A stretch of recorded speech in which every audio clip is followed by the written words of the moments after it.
आज बाबा कहते मीठे बच्चे,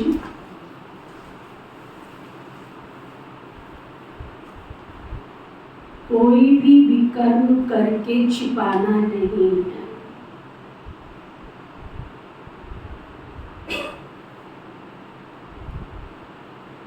अगर कोई पाप कर्म किया है, कोई विकर्म किया है तो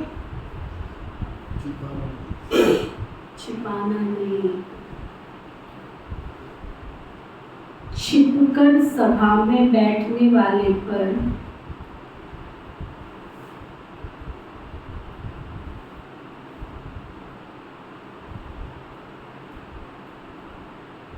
बहुत दंड पड़ता है।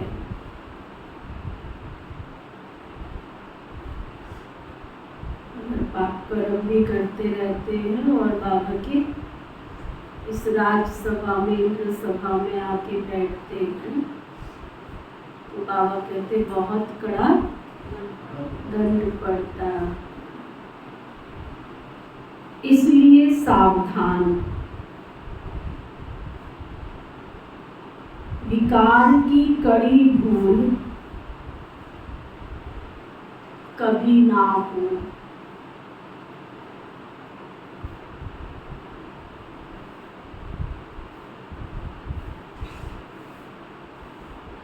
फिर बाबा पूछ रहे हैं, किस लक्ष्य को सामने रखते हुए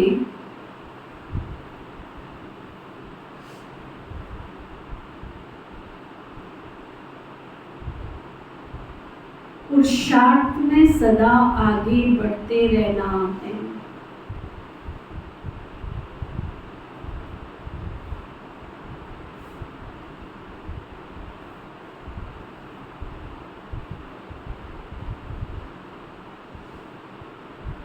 कौन सा लक्ष्य हो हमारा सामने? तो बाबा बता रहे हैं,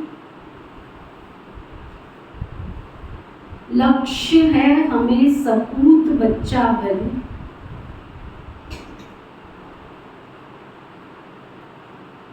माता पिता के तख्त नशीन बनना है।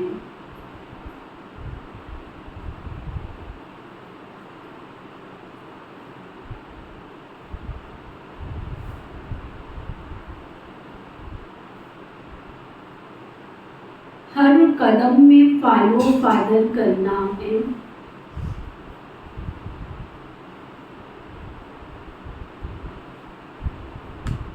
कोई ऐसी चलन नहीं चलनी है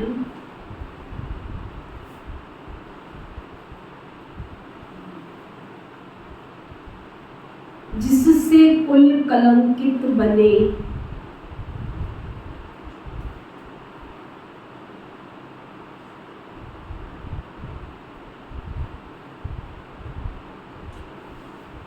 ऐसे सपूत बच्चे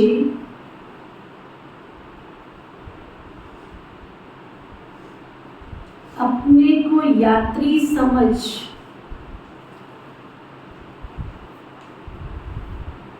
यात्रा में सदा तत्पर रहते हैं।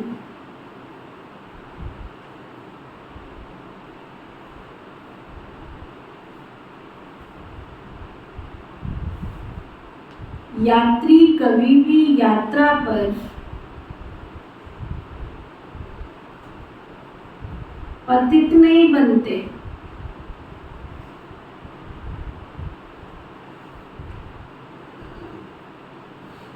अगर कोई विकार के वश होते हैं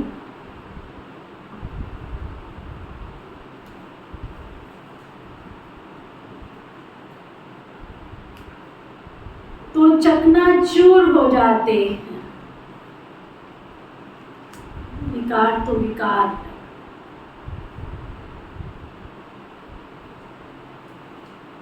सत्यानाश हो जाती है।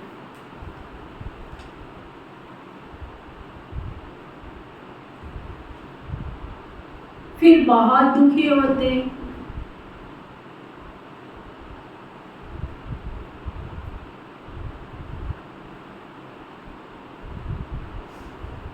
क्या समझ में आया?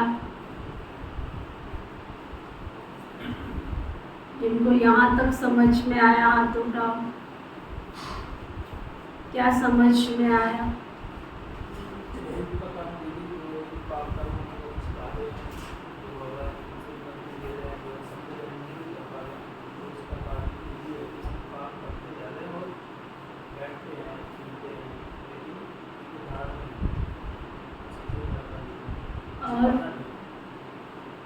और कौन सी गहरी बात बाबा ने बताई? बाबा के घर का जो तक सीन करना है, बाबा को फॉलो करना है। और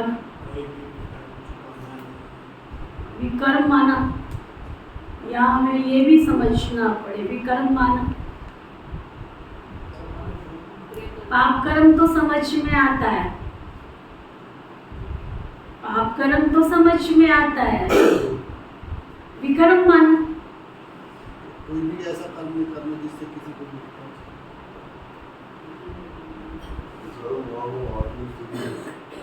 कर्म के बिना तो रह नहीं सकते हैं ना।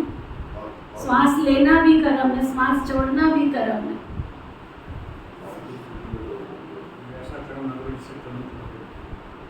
ऐसा कोई कर्म ना हो जो किसी से बाबा के घर को कलंकित कर सके। और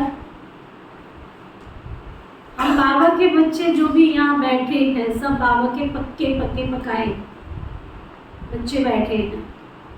इसमें कोई ऐसा नया नहीं है जो आज की क्लास में, सब पुराने हैं, पक्के हैं। हमसे कौन से विकर्म होते हैं? हमारी दीदियों ने, हमारी दादियों ने हमें सूक्ष्म कर्म की परिभाषा समझाई है। मोटे मोटे जो विकार हैं, काम है, क्रोध है, लोभ है, मोह है, अहंकार है, जहाँ तक है हम बाबा के बच्चे ब्रह्मचर्य व्रत का पालन भी कर रहे हैं, शुद्ध अन्न भी धारण कर रहे हैं, बाबा की मुरली से भी प्यार है, नियमित सत्संग भी कर रहे हैं। लेकिन हमसे कौन से विकर्म होते हैं? सूक्ष्म जो पाप है हमारे, वो सूक्ष्म पाप। अगर हम किसी की निंदा करते हैं, चाहे वो आश्रम पर रहने वाले हैं, चाहे आश्रम पर आने वाले हैं, चाहे घर में, परिवार में, आपके इत्र मित्र प्यारे, अगर उनकी निंदा करते हैं तो ये भी विकर्म की श्रेणी में आता है। अगर कोई ईर्ष्या के वश कर्म करते हैं, द्वेष के वश करते हैं, वैर के वश करते हैं, किसी को नीचा दिखाने के लिए करते हैं, अलबेलेपन के वश होते हैं, आलस्य के वशीभूत होते हैं, ये सब विकर्म की श्रेणी में आ जाते हैं। हमारी दादियों ने हमें सिखाया कि जब मूर्ति तैयार होती है ना, मूर्तिकार जब पत्थर लेके आता है तो बड़े बड़े हथौड़े मारता है उसको शेप देने के लिए, आकार देने के लिए। तो उसमें से ढांचा निकल के आता है एक मूर्ति का, कि ये श्री कृष्ण जी की मूर्ति बन रही है, श्री राधे जी की बन रही है, या फिर किसी देवी मैया की बन रही है। ढांचे से समझ में आ जाता है कि ये फलाने इष्ट की मूर्ति, फलाने देवी देवता की मूर्ति बन रही है। जब उस मूर्ति को शेप मिल जाता है, आकार मिल जाता है, असली परीक्षा तो उसकी वहां शुरू होती है, जब उसकी आंखों को देखा जाता है। आंखों में वो प्यार दिखाई दे रहा है या नहीं दे रहा है? तो आंखों की मलिनता में जाते हैं, फिर छोटे छोटे हथौड़े लगते हैं उसकी शेप देने के लिए, आकार देने के लिए, छोटी छोटी छैनियां लगती है उसको, उनकी आंखों में में, कान में, मुंह मत्थे पर पूरा सेफ देने के लिए छोटी छोटी टक टक टक टक टक टक करके सारी हथौड़ियां लगती, तब जाके मूर्ति का पूरा जो भाव चित्रकार के मन में है वो भाव उस मूर्ति में दिखाई देता है। इसलिए बाजार में जाते तो एक मूर्ति का मूल्य 1000 रुपए है, तो एक का मूल्य 500, तो एक का 50, तो एक का 10। तो जो बोल उठती है उस मूर्ति की कीमत क्या होती है? हजारों में चली जाती है। तो हम बाबा के ब्राह्मण बच्चे, बाबा हमें सतयुगी देवी दुनिया के लिए तैयार कर रहे। अगर हमारे में छोटे छोटे से विकार हैं, अभी तक हम किसी की आंखों के द्वारा बुराई देख रहे हैं, मुंह के द्वारा बुराई कर रहे हैं, कानों के द्वारा बुराई सुन रहे हैं, अगर हम इन कर्म इंद्रियों के द्वारा अभी तक भी कोई पाप कर्म कर रहे हैं, तो ये सब ये विकर्म की श्रेणी में आते, जो भी हम कर्म कर रहे हैं। तो इतना हम ब्राह्मण आत्माओं को अटेंशन है इतना अटेंशन, जो समझते हैं हमारा पूरा अटेंशन है वो हाथ उठाओ। तो फिर देवता कैसे बनेंगे? अभी तो मैंने ये नहीं पूछा कि देवता बन गए हो, अभी तो सिर्फ इतना पूछा कि अटेंशन है। तो हमारी अंतरात्मा हमें ये कह रही है कि हमारा तो अटेंशन भी नहीं है, तो परिवर्तन कैसे आएगा? पुरुषार्थ का नाम क्या है? पुरुषार्थ का नाम क्या है? अटेंशन। अटेंशन होगा, लक्ष्य होगा, तभी तो हम परिवर्तन कर सकेंगे, तभी तो पुरुषार्थ कर सकेंगे ना। इतनी सूक्ष्म चेकिंग हम सभी ब्राह्मण आत्माओं को करनी पड़े, क्योंकि प्रकृति के तत्वों से बना हुआ ये शरीर, 5 तत्वों से बना हुआ शरीर, हमने जब जाना है तो इसको सत्व प्रधान बना के जाना है। अगर हम बाबा के बच्चे ब्राह्मण आत्माएं, हमारा ये प्रकृति का शरीर ही सत्व प्रधान नहीं बना, तो प्रकृति के 5 तत्वों में विलीन होने से पहले इसको सत्व प्रधान तो बनना पड़ेगा। नहीं बनेगा तो फिर सजाएं खानी पड़ेंगी, कष्ट सहन करने पड़ेंगे। तो बाबा ने 2 ही मार्ग बताए हैं, आत्मा को और शरीर को, प्रकृति और प्रकृति पुरुष। प्रकृति पुरुष कौन है? आत्मा। दोनों को सत्व प्रदान होकर के ही इस दुनिया से जाना है। तो उसके 2 मार्ग बताए, कौन कौन से? कौन कौन से? या तो ब्राह्मण आत्माएं पुरुषार्थ करके अटेंशन से, योग के द्वारा अटेंशन से, पुरुषार्थ करके अटेंशन से, स्वाध्याय करके अटेंशन से, लक्ष्य रख के अटेंशन से परिवर्तन कर लेती हैं, या फिर सजाओं का मार्ग रह जाता है। सुना? तो हमें अपने आप को चेक करना है कि हमने कौन सा मार्ग खोल के रखा है, सजाओं का मार्ग या हंसते हंसते बाबा के घर साथ जाने का मार्ग।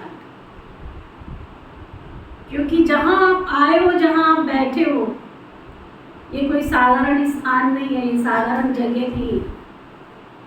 और जिन महावाक्यों को सुन रहे हो, ये किसी साधारण व्यक्ति विशेष के महावाक्य नहीं है, ये स्वयं परम शक्ति परमेश्वर पिता, परम पिता परमात्मा शिव के महावाक्य हैं। यदि उन्होंने कहा है कि बच्चे तुम मेरी याद में होंगे तो मैं तुम्हें पलकों पे उठा के ले जाऊंगा, नैनों में समा के ले जाऊंगा, तो ये महावाक्य किसी साधारण व्यक्ति विशेष ने नहीं कहे हैं, स्वयं परम शक्ति परमेश्वर पिता परमात्मा ने कहे।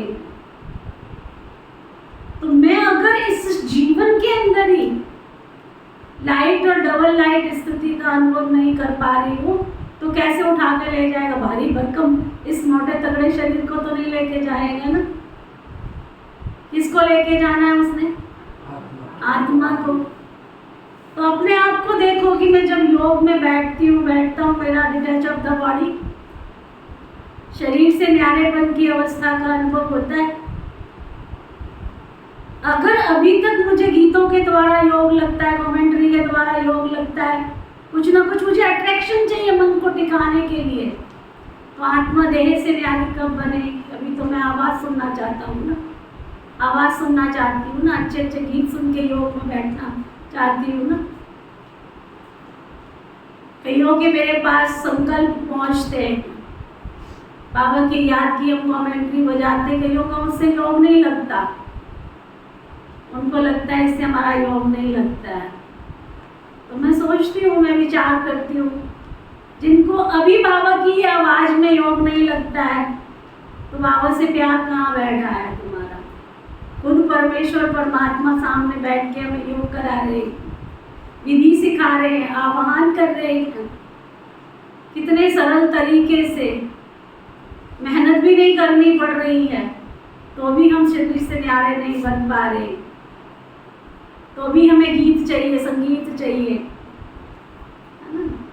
तो अपने आप को देखो कि देह भी याद ना आवे, देह धारी भी याद ना आवे, डबल लाइट स्थिति। लाइट तो बने पहले, लाइट बनेंगे कर्म इंद्रियों को बोझ से न्यारे बनने पर, और डबल लाइट बनेंगे मैं और मेरे बाबा की स्थिति से। तो वो बाबा आज पक्का करा रहे हैं कि पाप कर्म तो बहुत बड़ी चीज़ें हैं। अभी तक समाचार आते रहते हैं, आपस में निंदा चुगली और चिंतन की बातें करते हैं, अवस्था खराब करते हैं, फिर उस अवस्था को ठीक होने में कितने महीने और कितने साल लग जाते हैं, और उसके बाद भी जो आपकी अवस्था थी वो अवस्था बन पाती है? मान लो आपने किसी के लिए कोई बात सुन ली है, किसी व्यक्ति ने आपको सुना दी है, आपने बहुत पुरुषार्थ किया, भूलने का कोशिश किया, लेकिन जैसे ही वो व्यक्ति सामने आएगा क्या होगा? अब वो बात याद आएगी या नहीं आएगी? क्या विचार है सुरेश भाई? आएगी या नहीं आएगी? अब आपने बहुत प्यार पैदा कर लिया अपने अंदर, आपने अपने आप को कई तरह से पुरुषार्थ करके छोड़ दो, जाने दो, कोई बात नहीं है, ऐसे तो होता ही रहता है, चार बर्तन होते हैं, खटकते ही हैं, ऐसा बहुत कुछ किया, भूल गए, लेकिन जैसे ही वो व्यक्ति सामने आएगा, इसलिए रहीमन धागा प्रेम का मत तोड़ो चटकाए। छोटी छोटी बातों पे इसको तोड़ने की गुंजाइश छोड़ दो, अगर टूट गया तो क्या बोलते हैं? गांठ पड़ जाएगी। इसलिए बीती ताई विसार के बाबा की जो मुरली है उसको अंदर ले जाके हम सब ब्राह्मण आत्माओं को अटेंशन देके पुरुषार्थ करना है। बाबा ने एक शब्द कहा, नहीं तो क्या होंगे? चकना चूर हो जाएंगे। गीत है, बचपन के दिन भुला न देना, आज हंसे कल रुला न देना। ओम शांति। ये बच्चों के लिए गीत है। मम्मा बाबा कहकर फिर विकार में गया तो ऐसे समझो कि मर गया।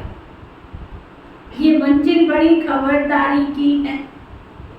मैं उस परम पिता परमात्मा की संतान हूँ और विचित्र हूँ। मेरा भी वास्तव में कोई चित्र नहीं है। जब वहाँ हूँ फिर चित्र में ले 84 जन्म होगा, ईश्वरीय गोद की संतान बनता हूँ। ईश्वरीय गोद की संतान निश्चय कर, फिर अगर विकारों में गया तो मरा।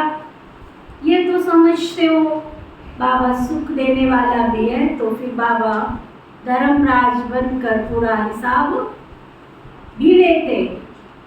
बाबा कभी दुख नहीं देते, वो तो सुखदाता है। लेकिन बाबा ने समझाया है, जैसे गवर्नमेंट है ना, तो उनके साथ धर्मराज अर्थात चीफ जस्टिस बड़ा जज भी है। एक दो को कसम उठवाते हैं ना, यहाँ भगवान खुद कहते हैं अगर तुम विकारों में गिर पतित बने और बाबा को सच सच सुनाया नहीं तो 100 गुना दंड पड़ जाएगा, है ना। कई भाई बहन क्या कहेंगे, बहन जी हम बताना तो चाहते थे, हमने सोचा आप परेशान हो जाओगे।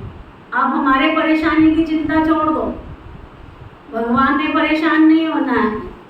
अपनी नज़रों में पहले तो ये बिठा लो कि जो निमित्त बाबा ने बिठाया वो मास्टर भगवान है, वो अपनी शान में रहते हैं, वो कभी परेशान नहीं होते हैं। अपनी संभालो, उनकी चिंता मत करो। इसलिए यज्ञ के रक्षक बनो, यज्ञ के भक्षक मत बनो। अगर कोई यज्ञ की नींव को हिलाने की कोशिश कर रहा है, कर रही है, कोई बात आपके ध्यान पर आई है तो ठिकाने पर आकर के दे दो उसको। बाबा कहते हैं, यहाँ भगवान खुद कहते हैं अगर तुम विकारों में गिर पतित बने और अगर बाबा को सुनाया नहीं तो 100 गुना दंड पड़ता रहेगा। क्या कहा बाबा ने? पड़ता रहेगा।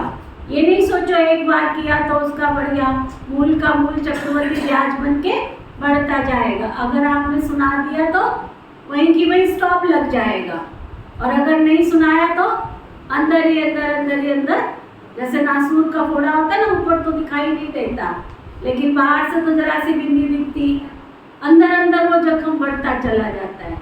ऐसे यहाँ भी जो पाप किया तो अंदर अंदर बढ़ता चला जाएगा। बाप का बच्चा बनकर फिर अगर छिपकर नर्क का द्वार बने और फिर बाबा को समाचार नहीं दिया तो एकदम मत पड़ेंगे। फिर कितना भी पुरुषार्थ करो, है ना। डस्टबिन रखा है आपके घर में और उस डस्टबिन के आसपास कितनी भी अगरबत्तियां लगा लो, क्या होगा? क्या होगा? कीड़े मकोड़े नहीं आएंगे? हाँ, बदबू नहीं आएगी? क्या विचार है आपका? तो इसलिए बाबा कहते हैं अंदर से पहले मन की गंदगी को साफ करना। तो बाबा कहते कितना भी पुरुषार्थ करो, विजय तुम पा नहीं सकेंगे। बाबा तो तुमको इतला दे रहे, बता रहे, बाबा का काम है बच्चों को सावधान करना। बहुत बच्चे हैं जो छिपाते रहते हैं। विकार में जाना तो बहुत बड़ा पाप है, छिपाया तो मरा। ऐसे तो बच्चा ना बने तो अच्छा है। यहाँ आते भी रहे, पाप भी करते रहे, तो बाबा कहते ऐसे तो ना बने तो ये अच्छा है। बाबा को सुन थोड़े ही, बाबा कहते बच्चा कोई कपूत होता है तो बाप कहते हैं ना, ये बच्चा तो हुआ भला, ना ही होता तो अच्छा था। ऐसे कोई ना समझे, बाबा को थोड़ा ही मालूम पड़ता है। हाँ, ये ब्रह्मा बलवारियामी है, इनको शायद मालूम नहीं भी पड़ता हो, परंतु ये बाबा तो क्या सुन रहे हो सभी? ये बाबा तो कौन सा बाबा? ये तो सब कुछ जानता है, इससे कुछ भी छिपा नहीं है, सब कुछ जानता है, इनको सब पता पड़ता है। सुना, बाबा कहते मुझे सुख देना है, सजाएं फिर हर एक के चलन अनुसार मिलती है। बाबा सभी को बतला देते हैं। इसमें भी नारियों को बहुत खबरदार रहना है। पुरुष फिर भी निंदा चुगली कम करते हैं, वो इन सब को क्रोध कर लेते हैं, रोग में आते हैं, लेकिन निंदा चुगली के समाचार कम ही आते हैं पुरुषों के। ये नारियों को होती है, 2 इकट्ठी हो गई, 3 इकट्ठी हो गई, बिना निंदा चुगली की उनकी कथा कहानी के, हाँ क्या रास्ते में पूरा होगा ही नहीं उनका रास्ता। वैसे बहुत जल्दी हो रही है, आश्रम से बाहर निकले, दरवाजे पर खड़े होकर बात तो जरूर करनी है, चाहे यहाँ से कितनी बार भी अनाउंस किया है, सब देखती रहती हूँ, सब समाचार सुनते हैं। बाहर खड़े होकर तो बात करनी ही करनी है, उसके बिना तो हमारी मंजिल पूरी नहीं होगी। तो बाबा ने आज क्या कहा? नारियों को विशेष सावधान रहना पड़े। सुना, कभी भी झूठ नहीं बोलना। देखो, बचपन में पहली क्लास में पढ़ते थे, तब से लेके अब तक पहली क्लास में पढ़ते थे तब से, और कितना बड़ा डर बिठाया जाता था झूठ बोलना उसके घर में, है ना। लेकिन फिर भी क्या है, इतना जड़ संस्कार है कि हम बड़े हो गए, ज्ञानी भी बन गए, योगी भी बन गए, लेकिन जरा जरा सी बात पे भी झूठ बोल देते हैं। फिर बाबा को मुरली चलानी पड़ जाती है। बाबा कहते हैं कभी भी झूठ नहीं बोलना। बाबा पुरुषों से नारी पर जास्ती रहम दिल रहते हैं, क्योंकि नारी बहुत सताई जाती है। बाप आकर माताओं पर ज्ञान का कलश रखते हैं, तो माताओं की बहुत बड़ी रिस्पॉन्सिबिलिटी है। बाबा क्रोध के लिए इतना नहीं कहते हैं जितना विकार के लिए कहते हैं। वास्तव में कोई भी पतित इस सभा में बैठ नहीं सकता। कहाँ फिर पतितों से मिलना भी पड़ता है। बड़े आदमी जास्ती पतित होते हैं क्योंकि उनके पास पैसा बहुत होता है ना, इसलिए माताओं ने पुकारा है कि हमको बचा। सभी बहुत दुखी हैं। माताओं की पुकार सुन करके बाबा आते हैं। माताओं को बहुत खबरदार रहना चाहिए। नाम भी तो माताओं का ही है ना। देखो हीरे की अंगूठी बनाते, नवरत्नों की अंगूठी बनाते हैं, उसमें है ना, उसमें कितने रतन होते हैं? 9 रतन होते हैं। 9 रतन में क्या होता है? नीलम होता है और नीलम, पुखराज, कितने रतन होते हैं उसमें, पता है? 9 रत्नों के नाम पता है? अच्छा, परियों के नाम पुकारे जाते हैं, तो परियों में कितने नाम होते हैं? नीलम परी, पुखराज परी, सब्ज परी, कितनी परियां हैं। बाबा सावधान करते रहते हैं, यहाँ असुर से तुमको देवता बनाया जाता है। असुर पतित को कहा जाता है। ये सारी पतित आसुरी दुनिया है। पति दुनिया में पावन कोई होता नहीं है। सन्यासियों के लिए भी समझाया है, वो कोई देवताओं जैसे पावन तो होते नहीं हैं, रहते तो फिर भी पति दुनिया में है ना, और है भी निवृत्ति मार्ग वाले। सतयुग में सब पवित्र संपूर्ण निर्विकारी थे। तुम यहाँ आए हो संपूर्ण पावन बनने, क्योंकि ये संपूर्ण पतित दुनिया है ना। एक भी पावन नहीं है यहाँ। त्रेता को भी कहा जाता है 2 कला कम। सतयुग में है 16 कला, त्रेता में है 2 कला। वास्तव में त्रेता को स्वर्ग नहीं कहेंगे, स्वर्ग तो है सतयुग।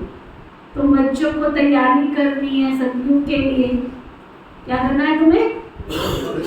कहाँ के लिए? विकार में गिरे तो स्वर्ग में आ नहीं सकेंगे। मूल बात है पतित कभी भी नहीं बनना है। शिव बाबा तो जानते हैं ना, परंतु एक एक से कितना पूछते रहेंगे। बाबा को तो सब पता है कौन पतित है कौन नहीं है, कौन विकारी है कौन निर्विकारी है, कौन पवित्र है कौन अपवित्र है, लेकिन एक एक से थोड़े ही पूछेंगे बाबा। अपवित्र बन फिर छिपाया तो बहुत बहुत कड़ी सजा भोगनी पड़ेगी। फिर ट्रिब्यूनल बैठती है, फिर ये बाबा भी बैठेंगे। कौन से बाबा? शिव बाबा तो है ही है, लेकिन साथ में ये ब्रह्मा बाबा भी बैठेंगे, धर्मराज भी बैठेंगे। फिर धर्मराज बतलाते हैं तुम फलाने समय विकार में गए थे।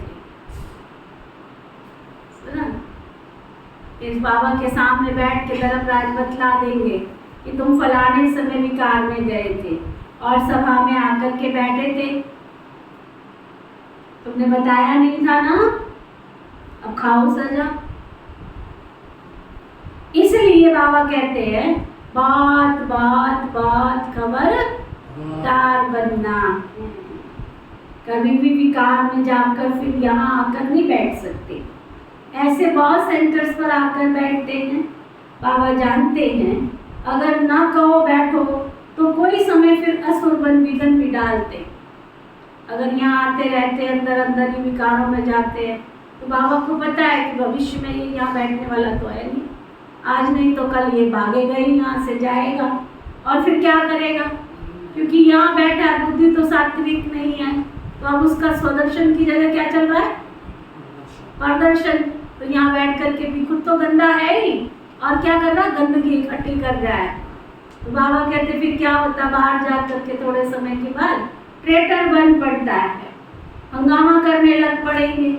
इसको कहा ही जाता है पतित राज्य, कांटों की दुनिया। राजा रानी तो है नहीं, यथा बड़े मिनिस्टर तथा प्रजा इन बातों को समझेंगे नहीं। सच्चे बाबा के साथ सच्चे बाबा के साथ सच्चा होना चाहिए, सच्ची दिल पर साहिब राजी। बुद्धि का ताला खोल देंगे, सच्ची दिल नहीं होगी तो आज बाबा ने बहुत बड़ी बात कही है, अगर आपकी सच्ची दिल नहीं है तो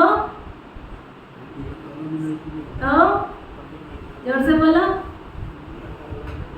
अगर सच्ची दिल नहीं होगी तो ताला नहीं खोलेंगे, है ना। सच्चे दिल पर साहिब राजी, अगर ताला नहीं खोलेंगे तो फिर मुरझाते रहेंगे, विघ्न पड़ते रहेंगे। इसलिए बाबा समझा देते हैं। शास्त्रों में भी लिखा हुआ है, इंद्रप्रस्थ में शैतान आकर छिप करके बैठ जाते थे। यहाँ अथवा सेंटर पर भी ऐसे ऐसे हैं जो आकर बैठ जाते हैं। देखें क्या है, फिर कन्याओं को देखेंगे, फिर धीरे धीरे चंचलता भी करेंगे। अब बेहद का बाप आकर बच्चों को समझाते हैं, दुनिया नहीं जानती है, भगवान तो खुद ज्ञान का सागर है ना। वो बैठकर बच्चों को समझाते हैं। उस बाप को याद करना है, क्योंकि अब वापस जाना है। तुम अब याद की यात्रा करो ना। तीर्थ यात्रा पर कभी कोई विकार में नहीं जाते, ये लंबी यात्रा है। जब तक जीते हैं तब तक यात्रा पर हैं। यात्रा पर चलते चलते विकार में गिरा तो और ही चकनाचूर हो जाएंगे। क्या सुना?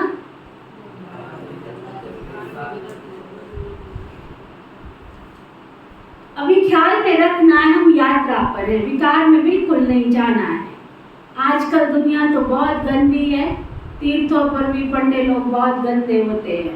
बाबा तो अनुभवी है ना बहुत, तो बाबा आकर सबसे जास्ती कन्याओं और माताओं को उठाते हैं। जगत अम्बा शक्ति सेना नाम गाया हुआ है। बाबा समझाते ये तो ख्याल रखना होता है ना। जैसा कर्म हम करेंगे, हमको देख कर और करें। जोर से बोलो, जैसा कर्म हम करेंगे हमें देखकर और करेंगे। अगर बीके में ही विकार है या देह अभिमान है या लोभ होगा तो सर्विस नहीं कर सकेंगे, फिर नापास हो जाते हैं। सुना, ब्रह्मा कुमारी अच्छी होगी तो जरूर अच्छा ही दुकान चलाएगी। जो अच्छी सर्विस करते हैं तो फिर महाराजा महारानी बनते हैं। कम सर्विस तो महाराजा महारानी के बदले दास दासी बन पड़ेंगे। लक्ष्मी नारायण के पास दास दासियां भी तो होंगे ना, वह तो किंग क्वीन के साथ रहते हैं। यहाँ तुम मनुष्य से देवता बनते हो, तुम यात्रा पर हो ना। यात्रा को यदि भूले, शिव बाबा अथवा स्वीट होम को भूले तो माया का थप्पड़ जोर से लग पड़ता है। तुमको बहुत पुरुषार्थ करना है, विकार से बचकर रहना है। यहाँ कोई भी बात मोटे मोटे अक्षरों में लिख लो और घर में लगा लो, अपनी आंखों के सामने 24 घंटे पढ़ते रहो। क्या? यहाँ कोई भी बात छिप नहीं सकती, शिव बाबा से कुछ भी छिप न सके। है ना? हमारी दादी हमको सिखाती थी, कहती थी तुम कितना भी छिपाने की कोशिश करो, बाबा का घर शीश महल है। शीश महल तो हम छोटे थे, हमें समझ नहीं आता था तो शीश महल तो शीशे का होता है।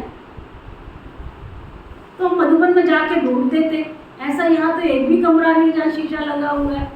ये दादियाँ शीश महल क्यों कहती रहती है इसको?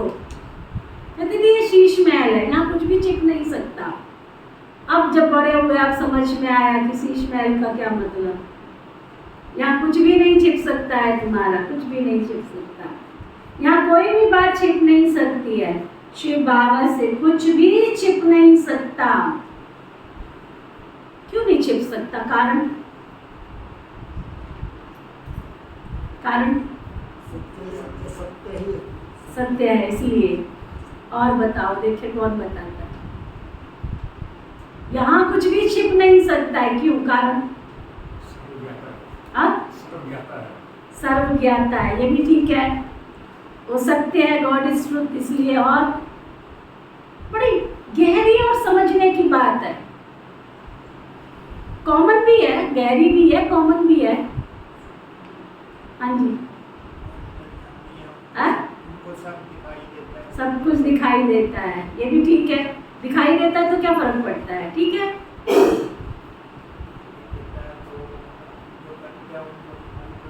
बाबा कहते देखते हुए भी नहीं देखो, हमको कहता है, तो वो नहीं ऐसा कर सकता है कि मैं भी ना देखते हुए देखूं। लेकिन फिर भी कौन बताएगा? हाथ उठा के बोलो। हाँ, वो हमारे सम्मुख है, वो पिता है, इसलिए।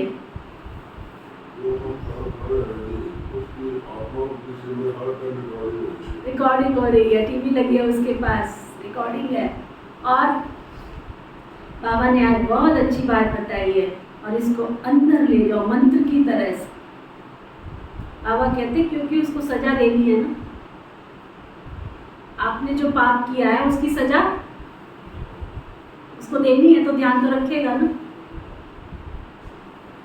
आपने जो कर्म किया है उस कर्म की सजा तो आपको मिलनी है ना, तो अगर उसकी नोटिस में होगा ही नहीं तो सजा कैसे मिलेगी? बाबा कहते यहाँ कोई भी बात छिप नहीं सकती है।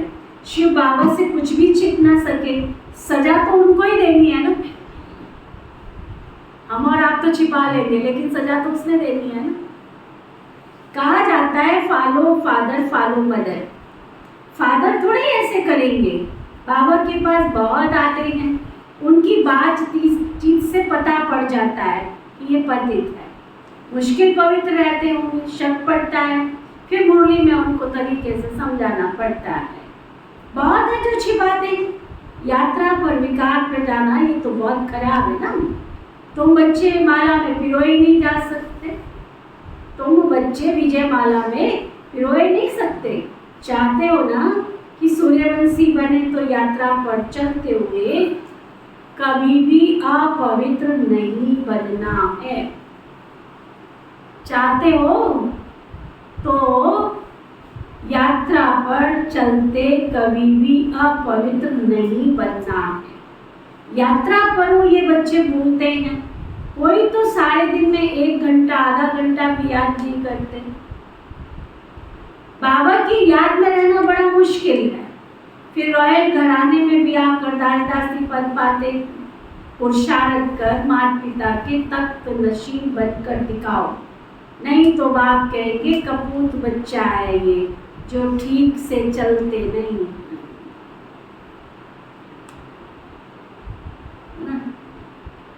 पुरुषार्थ नहीं करते हैं, ठीक से चलते नहीं, ये कपूत बच्चा है।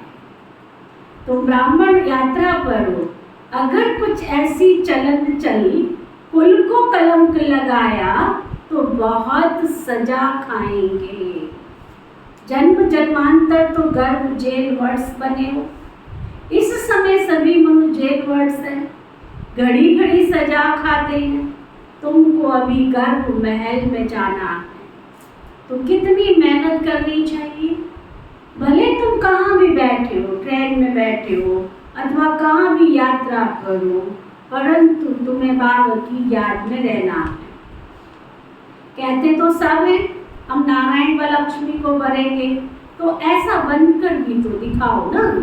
पद न पाया तो बाकी क्या किया, बाबा तो सावधान कर देते हैं। बाबा के पास आते हैं ना, तो बाबा अच्छी रीति हंसाते भी हैं, बहलाते भी हैं, लेकिन लेकिन लेकिन बाबा तो बाबा के पास आते हैं, खुश करते हैं, तरीके से भिन्न भिन्न युक्तियों से समझाते हैं, लेकिन क्या बोला होगा बाबा ने? अब कोई तो मोह के ऐसे कीड़े हैं जैसे बंदर और बदरिया।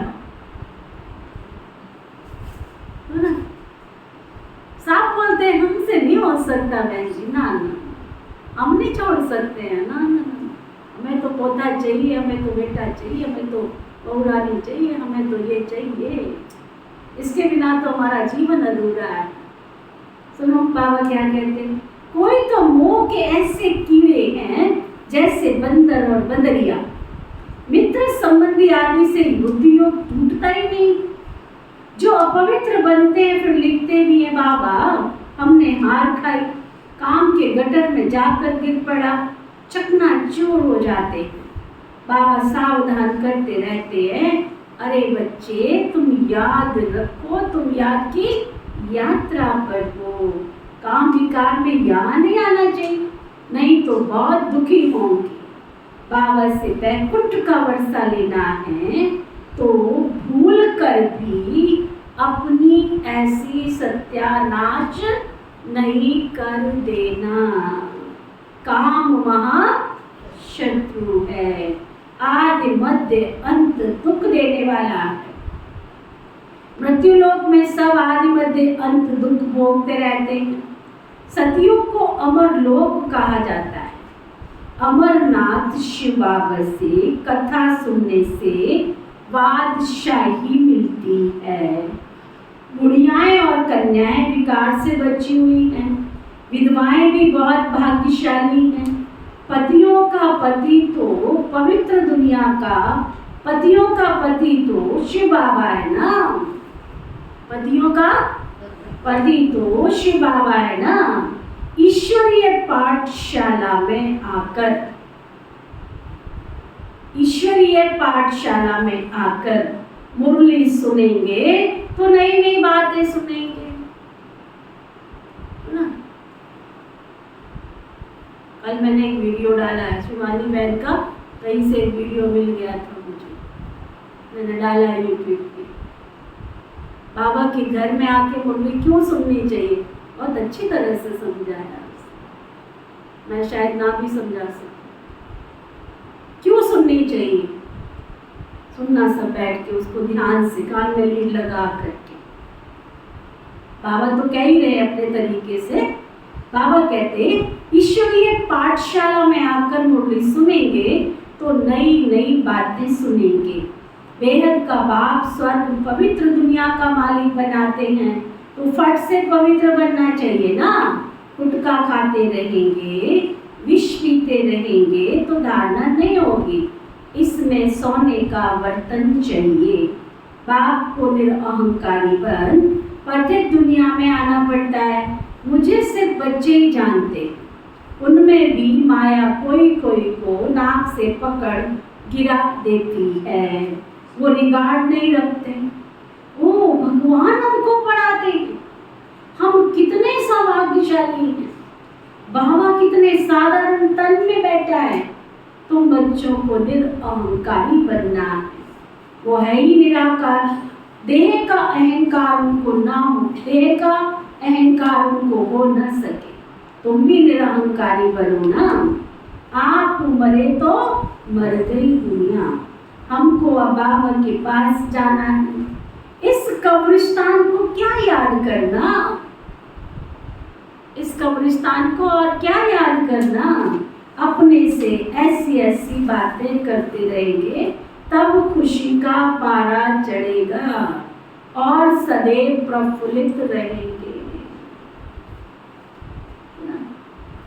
खुशी का पारा चढ़ा रहेगा और प्रफुल्लित होते रहेंगे। हम बाबा के साथ याद की यात्रा पर है। बाबा लेने आया है ना। ऐसा ना हो माया कहीं तुम्हारे कान ही काट दे, ऐसा ना हो जाए कि तुम्हारे माया कान ही काट दे। मतलब तुम मुरली सुनने योगी ना रहो। अंदर मुरली जाएगी तो परिवर्तन होगा ना। तो मुरली सुनने से पहले ही माया बेमुख कर देगी। क्या सुनना मुरली रोज रोज, वही तो बाबा के महावाक्य हैं, है ना। बाबा कहते हैं ऐसा ना हो। फिर सुनते हुए भी तुम्हारी धारणा नहीं होगी। चाहे मोबाइल से सुनो चाहे टीवी से सुनो, है ना। बाबा कहते हैं अगर कान कट गए तो तो फिर ज्ञान की धारणा हो नहीं सकेगी, खुशी का पारा चढ़ेगा नहीं। बहुतों को दान करेंगे, बहुतों की आशीर्वाद मिलेगी। ज्ञान मार्ग में सबसे बहुत मीठा रहना है, लून पानी नहीं बनना है। विकारी संबंध से और दैवी संबंध से तोड़ निभाना है, दोनों तरफ से स्नेही बनना है ना। इसका मतलब ये नहीं घर छोड़ के आके बैठो, घर में भी रहो, बाबा की सेवा भी करो, तोड़ निभाना है, दोनों तरफ से स्नेही बनना है। बाप भी अपने सपूत बच्चों को देखकर, क्या कह रहे बाबा? और ये नहीं कहा सब बच्चों को देखकर। आज बाबा कह रहे बाप भी अपने सपूत बच्चों को देखकर बहुत खुश होते हैं। अच्छा, मीठे मीठे सिकिलदे बच्चों प्रति माता पिता बाप दादा का याद प्यार और गुड मॉर्निंग। रूहानी बाप की रूहानी बच्चों को नमस्ते। हम सब रूहानी बच्चों की रूहानी बाप दादा को से नमस्ते नमस्ते नमस्ते जी। धारणा के लिए मुख्य सार कौन सुनाएगा? बाबा की मुरली का सार।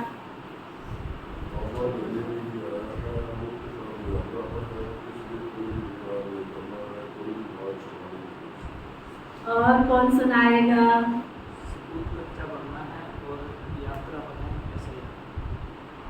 और चलो, अभी हम यात्रा पर हैं, अभी हम यात्रा पर हैं, इसलिए बहुत संभल कर चलना है, संभल कर चलना है।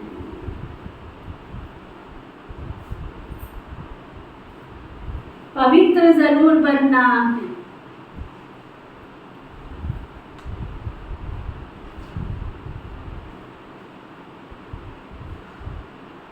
बाप समान निरअहंकारी बनना है।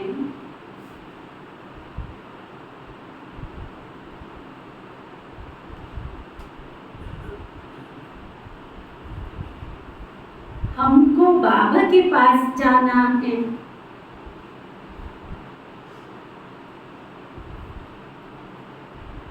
इसलिए सबसे ममत्व निकाल देना है।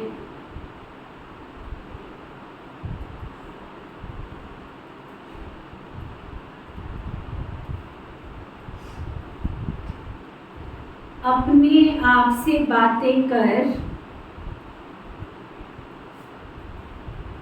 सदा प्रफुल्लित खुश रहना है,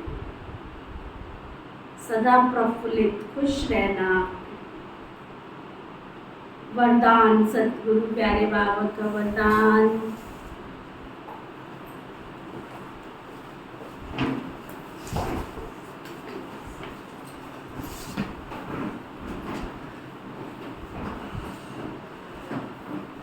प्यारे सतगुरु श्री बाबा का वरदान। कराने वाला करा रहा है, इस स्मृति द्वारा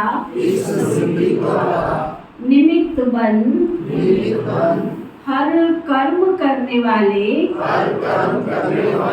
बेपरवाह बादशाह भव। कराने वाला करा रहा है,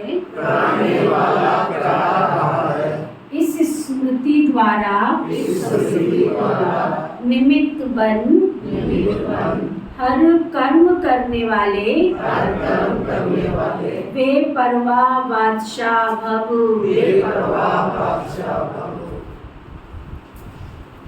कराने वाला करा रहा है, इस स्मृति द्वारा निमित्त बन हर कर्म करने वाले बेपरवाह बादशाह भव।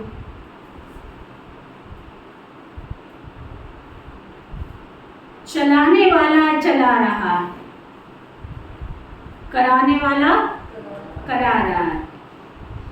इस स्मृति द्वारा निमित्त बनकर हर कर्म करते चलो तो वे परवाह बादशाह रहेंगे। मैं कर रहा हूँ, यदि ये भान आया तो वे परवाह नहीं रह सकेंगे। लेकिन बाप के द्वारा निमित्त बना हुआ हूँ, ये स्मृति बेफिक्र व निश्चिंत जीवन का अनुभव कराती है। कल क्या होगा उसकी भी चिंता नहीं, उन्हें ये निश्चय रहता है जो हो रहा है वो अच्छा, और जो होने वाला है वो तो और भी अच्छा, क्योंकि कराने वाला अच्छे थे अच्छा। स्लोगन, अपनी शांति और सुख के वाइब्रेशन से हर एक को सुख चैन की अनुभूति कराओ, तब कहेंगे सच्चे सेवाधारी। अपने शांति और सुख के वाइब्रेशन से हर एक को सुख चैन की अनुभूति कराओ, तब कहेंगे सच्चे सेवाधारी। आज का अव्यक्त इशारा,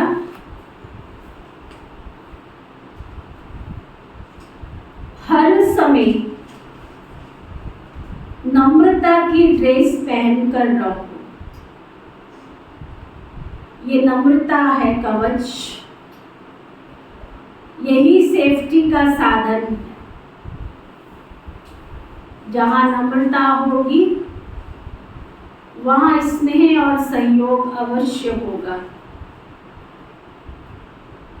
सच्चे नशे में रहने वाले सदा नम्रचित होंगे, नम्रता से ही सबको अपने आगे झुकाएंगे। नम्रचित आत्मा सुखदाता बन सकती है। ओके, ओम शांति शांति शांति। हमको हमारे बाबा से प्यारा मंत्र मिला। हमको हमारे बाबा से प्यारा मंत्र मिला। सोचो भला करो भला, सोचो भला करो भला। हमको हमारे बाबा से प्यारा मंत्र मिला। हमको हमारे बाबा से प्यारा मंत्र मिला।